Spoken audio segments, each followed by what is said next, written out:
สบายดีสาวๆคนงามทุกคนมามื้อนี้เฮามาเฮียนเห็ดลอดซองหรือว่าลอดกระป๋องหลายแคร้งหลายเขตบ่คือกันเนาะเพราะว่าข่อยแชร์อยู่ในเพจเฮือนครัวลาวมีคนคอมเมนต์ว่าบ้านข่อยอ่าลอดกระป๋องแต่ว่าก็อันเดียวกันนั่นแหละแซ่บๆหอมใบเตยมื้อนี้เฮ็ดง่ายๆมามื้อนี้เฮามาเฮ็ดเลยหนึ่งก็คือข่อยจะเอ่อ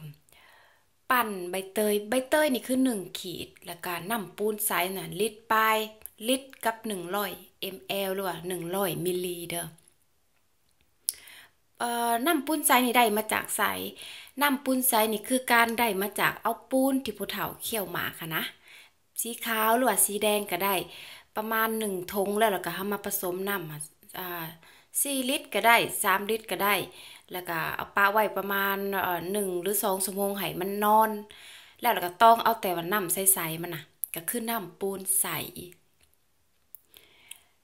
นะคะก็คือได้ส่วนที่ว่าใบเตย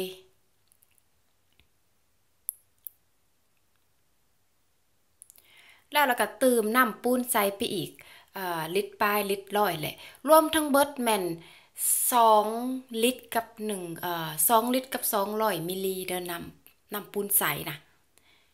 หลังจากนั้นแล้วก็ถอกแป้งลงไปแป้งนี่คือแป้งข้าวเจ้าน่ะ4 ขีด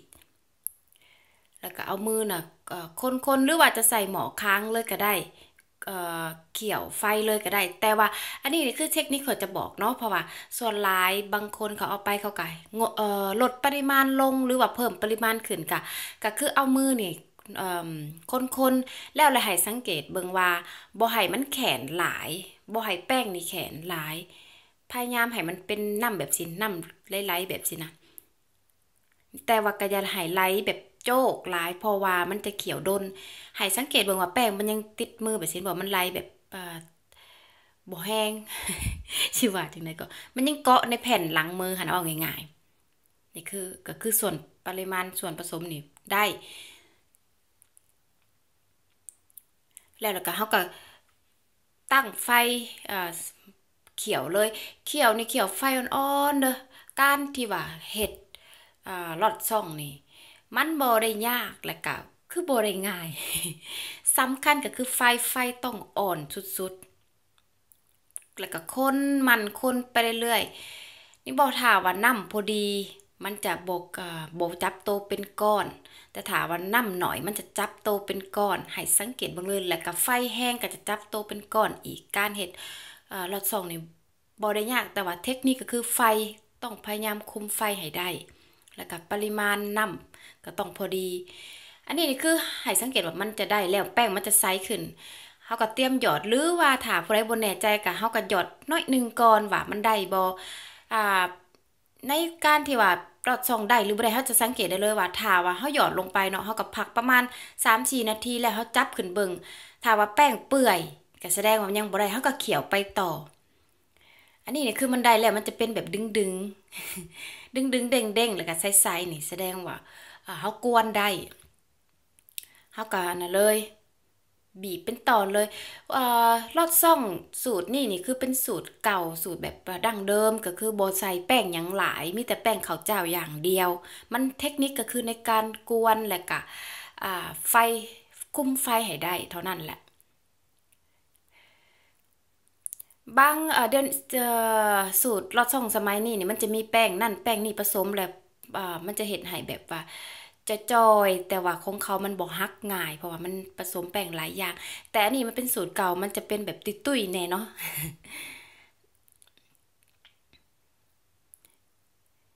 แล้วก็น้ำค่ะต้องพยายามเป็นน้ำเย็นหรือว่าเอาใส่น้ำก้อนก็ได้เด้อน้ำนะเพื่อว่าให้มันช็อตโตหลอดส่องให้มันเอ่อสิว่าจะได้คงโตหลอดส่องบ่ให้ละลายหันนะ เป็นอันเรียบร้อยแต่ถ้าว่าเขาหยอดไปเขารู้สึกว่าน้ำที่เขาแช่รอดช่องนี่มันร้อนหรือว่ามันอุ่นเขาก็เปลี่ยนน้ำใหม่ให้มันเย็นๆแล้วเขาก็ตักขึ้นใส่ถ้วยไว้แล้วก็เตรียมกินได้เลยมันบ่ได้ยากเนาะวิธีเฮ็ดรอดช่องเท่านั้นแหละอันนี้นี่คือส่วนเฮ็ดน้ำตาลนี่ข่อยเอาน้ำตาลกับปิดมันจึงหอมแซ่บแล้วก็ปนกับน้ำตาลแดงน้ำตาลทรายแดง ใส่ใบเตย ส่วนปริมาณที่ว่าสูตรน้ำตาลนี่พวกเจ้าสามารถต้มเอาเองได้หวานแต่ก็นี่มีแต่หวานแล้วเนาะน้ำตาลเนาะหมักไปได้กับใส่โลดหวานหน่อยหวานหลายอันนี้คือส่วนน้ำตาลคือปรุงหมอแล้วละก็เฮามาเฮ็ดส่วนกะทินี่ก็คือบ่มีอีหยังหลายดอกมีแต่กะทิแล้วก็เกลือเท่านั้นล่ะแล้วก็ใส่อันนั้นนำได้สิว่าจะแป้งข้าวเจ้าหรือว่าแป้งที่ว่าสาลีให้มันเหนียวๆอันนี้คือข้อยใส่แป้งข้าวเจ้าให้มันเข้มข้นใส่กับแล้วแต่ว่าผู้ใดสังเกตโลดว่าเราไปซื้อบางห้านมันจะออกแบบกะทิเข้มข้นกะทิแบบข้นๆหั่นนะก็คือเขาใส่แป้ง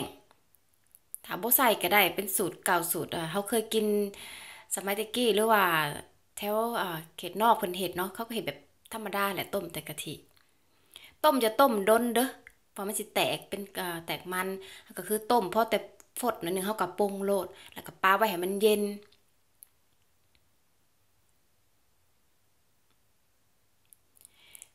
อันนี้เนี่ยคือข้อยเฮ็ดน้ำหวานรวมก็คือมีหมักตาวมีมันม่วงใส่ไป มาเด้อมานี่วิธีเฮ็ดบ่ได้ยากเนาะส่วนสูตรและปริมาณมันอยู่กล่องวิดีโอเด้อลองเฮ็ดเด้อบ๊ายบาย